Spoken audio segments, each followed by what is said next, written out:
ಪುತ್ತೂರು ತಾಲೂಕಿನ ನೆಟ್ಟಣಿಗೆ ಮುಡ್ನೂರು ಗ್ರಾಮದ ಕನ್ನೂರು ಕೋಟಿಗದ್ದೆ ಬಯಲು ಎಂಬಲ್ಲಿ 40 ಲಕ್ಷ ರೂಪಾಯಿ ವೆಚ್ಚದಲ್ಲಿ ನಿರ್ಮಿಸಿರುವ ಸೇತುವೆಯು ಒಂದೇ ಮಳೆಗೆ ಕುಸಿದು ಬೀಳುವ ಸ್ಥಿತಿಯಲ್ಲಿದ್ದ ಸೇತುವೆಯನ್ನ ಗಮನಿಸಿ ರೈತ ಸಂಘ ಮತ್ತು ಸ್ಥಳೀಯ ಊರಿನವರು ಸ್ಥಳದಲ್ಲಿ ಜಮಾಯಿಸಿ ಸಂಬಂಧಪಟ್ಟ ಅಧಿಕಾರಿಗಳನ್ನ ಭರಮಾಡಿಸಿ ತರಾಟೆಗೆ ತೆಗೆದುಕೊಂಡಾಗ ಅಧಿಕಾರಿಗಳು ಪಿಡಬ್ಲ್ಯೂಡಿ ಎಕ್ಸಿಕ್ಯೂಟಿವ್ ಇಂಜಿನಿಯರ್ ಅವರನ್ನ ಸ್ಥಳಕ್ಕೆ ಕರೆಸಿ ಮಾತುಕತೆ ನಡೆಸಿ ಹೊಸ ಸೇತುವೆ ನಿರ್ಮಿಸುವುದೆಂದು ಭರವಸೆಯನ್ನ ನೀಡಿದ್ದಾರೆ.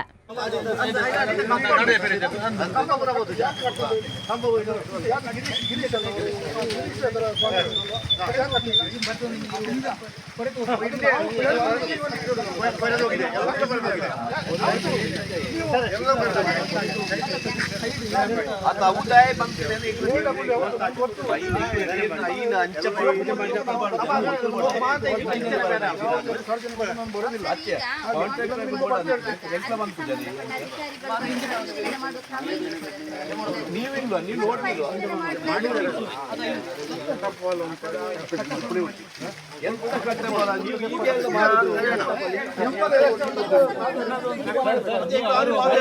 ಫಿಲ್ ನೋಡಿ ಅಂತ ಹೇಳಿ ಮಣ್ಣು ಫಿಲ್ ನೀವು ಹುಡಿ ಮಣ್ಣು ಅದು ಕೂಡ ಮಣ್ಣು ಬಿಟ್ಟೋದ್ರಲ್ಲಿ ಅದು ಕಂಪ್ಲೀಟ್ ಜಗ್ತದೆ ಜಗ್ಗುದಿಲ್ವಾ ನೋಡಿ ಅದನ್ನ ಅಡಿ ಅಲ್ಲ ಹುಡಿ ಮಣ್ಣು ನೋಡಿ ಟರ್ಪಲ್ ಹಾಕಿದ್ರು ಕೂಡ ಹುಡಿ ಮಣ್ಣು ಭಾರ ಬೀಳುವಾಗ ತಗ್ಗುದಿಲ್ಲ ಆಗ ನಿಮ್ಮ ಇದು ಕೂಡ ಯಾವುದು ಕಬ್ಬಿಣ ಕಟ್ಟಿದ್ದು ಕೂಡ ಬೆಂಡ ಆಯ್ತು ಅಲ್ಲಿ ಮುಗಿದ ಅಷ್ಟಕ್ಕೆ ಹೋಯ್ತು. ಎಂತ ಅದು ಯಾವ ರೀತಿ ಮಾಡುವಂಥದ್ದು ನಿಮ್ದು? ನಮ್ಮ ಕಾರ್ಯನಿರ್ವಹಣಾ ಎಕ್ಸಿಕ್ಯೂಟಿವ್ ಇಂಜಿನಿಯರ್ PWD ಮಂಗಳೂರು ಅವರನ್ನು ಯಾವಾಗ ವಿಸಿಟ್ ಮಾಡಲಿಕ್ಕೆ ಆದಷ್ಟು ಬೇಗ ನಾನು ಕರೆಸ್ತೇನೆ. ಅವರ ಜೊತೆಗೆ ಇಲ್ಲಿ ಸ್ಥಳ ಪರಿಶೀಲನೆ ಮಾಡಿ ಜಂಟಿಯಾಗಿ ಒಂದು ನಿರ್ಧಾರ ತಗೊಳ್ತೇವೆ. ಯಾವ ಥರ ಇದನ್ನು ಏನು ಮಾಡಬೇಕು ಅಂತ ನಿರ್ಧಾರ ತಗೊಂಡು ಮತ್ತೆ ಮುಂದುವರಿಸ್ತೇವೆ. ನಾವು ಹೇಳೋದು ಅದನ್ನು ರಿಮೂವ್ ಸ್ಥಳದಲ್ಲಿ ಒಂದು ನಿರ್ಧಾರ ಮಾಡಬೇಕಲ್ಲ. ಮಾಡಿ ಲೆಟರ್ ಬರ್ದೇವು ಎಸಿಗೆ, ಆಮೇಲೆ ಎಸಿ ಅವರಿಗೆ ಎಸಿ ಕೆಲ್ಲಾಗ ಪೊಲೀಸ್ ಹಾಕಿ ಇಂಕ್ಲೇಜ್ ಮಾಡ್ಕೊಂಡು ಕೇರ್ ಹಾಪುಜಿ 24 ಗಂಟೆ ನಮಗೆ ಇಲ್ಲಿ ನಿಲ್ಲಿಕ್ಕೆ ಆಗುದಿಲ್ಲ. ಅದಕ್ಕೆ ಅಂತ ಇದು ಹಾಕಿ ಅಂತ ಅದು ಹಾಕಿದ್ರೆ ಈ ನಮ್ಮ ಶಾಲೆ ಮಕ್ಕಳು ಹೋಗುದು ಹೇಗೆ? ಅದನ್ನು ಕೇಳಿದೆ ನಾನು. ಅದು ಹಾಕಿದ್ರೆ ಅಲ್ಲ ಹಾಗೆ ಅಲ್ಲ, ಇಲ್ಲಿಂದ ಹೋಗ್ಬೇಕಲ್ಲ, ಆಚೆ ಬಸ್ ಹೋಗ್ಬೋದು.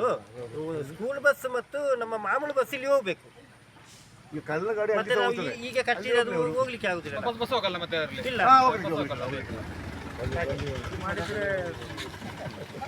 ಅಲ್ಲ, ನೀವು ತಾತ್ಕಾಲಿಕವಾಗಿ ಅದಕ್ಕೆ ಬೆಟ್ಟ ಹಾಕಿ 2 ಪಿಲ್ಲರ್ ಮಾಡಿ ಕೊಡ್ತೀನಿ ಅಂತ. ನಿಮ್ಮ ರಿಪೋರ್ಟ್ ಏನಂತ ನೀವು ನಮ್ಗೆ ಹೇಳಿ. ನೀವು ಇದನ್ನು ನೋಡಿದ್ರಲ್ಲ, ಈಗ ನಿಮ್ಮ ರಿಪೋರ್ಟ್ ಏನು ಇದರ ಬಗ್ಗೆ? ರಿಪೋರ್ಟ್ ಏನು ನಾವು ಮಾಡಬೇಕಲ್ಲ. ಅಲ್ಲ ಏನಂತ ಹೇಳಿ ಅಂತ ಬಾಯ್ಬಿಟ್ಟು ಹೇಳಿ. ಅಲ್ಲ ನಿಮ್ಮ ಅದೇ ವಾಲ್ ಇದು ನಾವೀಗ ಅದರಲ್ಲಿ ಯಾವ್ದಲ್ಲ 5 ಮೀಟರ್ ಮಾಡ್ತೀರಾ ಇದು ಅಗೆಲೆ ಯಾರಂದು ದಾರಿ 40 ಲಕ್ಷ ಮೊದಲ 40 ಲಕ್ಷದಲ್ಲಿ ಅಪ್ರೋಚ್ ಇಲ್ಲ, ಅದರಲ್ಲಿಲ್ಲ. ಈ ಬರೀ ಇಷ್ಟಕ್ಕೆ 40 ಲಕ್ಷ. ಇದನ್ನು ಮೊದಲ ತನಿಖೆಗೆ ಬಟಲ್ ಉಂಟು ಗಂಜಿತೆ ಅವು ತನಿಖೆ ಮಾಡ್ಕೊಳ್ಳಿ, ಫುಲ್ ತನಿಖೆ ಮಾಡ್ಕೊ. ಈ ಸಂದರ್ಭದಲ್ಲಿ ಪಂಚಾಯತ್ ಅಧ್ಯಕ್ಷರಾದ ಫೌಜಿಯಾ ಇಬ್ರಾಹಿಂ, ಉಪಾಧ್ಯಕ್ಷರಾದ ರಾಮ ಮೇನಾಳ, ಸದಸ್ಯರುಗಳಾದ ಪ್ರಫುಲ್ಲ ರಾಜೇಶ್ ರೈ, ಕುಮಾರನಾಥ್ ಪೂಜಾರಿ ಹಾಗೂ ಸ್ಥಳೀಯರಾದ ಮಾಜಿ ತಾಲೂಕು ಪಂಚಾಯತ್ ಸದಸ್ಯರಾದ ರವಿಕಿರಣ್ ಶೆಟ್ಟಿ ಬೆದ್ರಡಿ, ರತನ್ ಕುಮಾರ್ ನಾಯಕ್ ಕರ್ನೂರುಗುತ್ತು, ಮಾಜಿ ಪಂಚಾಯತ್ ಸದಸ್ಯರಾದ ಅಬ್ದುಲ್ ಖಾದರ್ ನರ್ಸನಡ್ಕ ಮೊದಲಾದವರು ಪಾಲ್ಗೊಂಡಿದ್ದರು. ಅನೀಶ್, ವಿ4 ನ್ಯೂಸ್, ಪುತ್ತೂರು.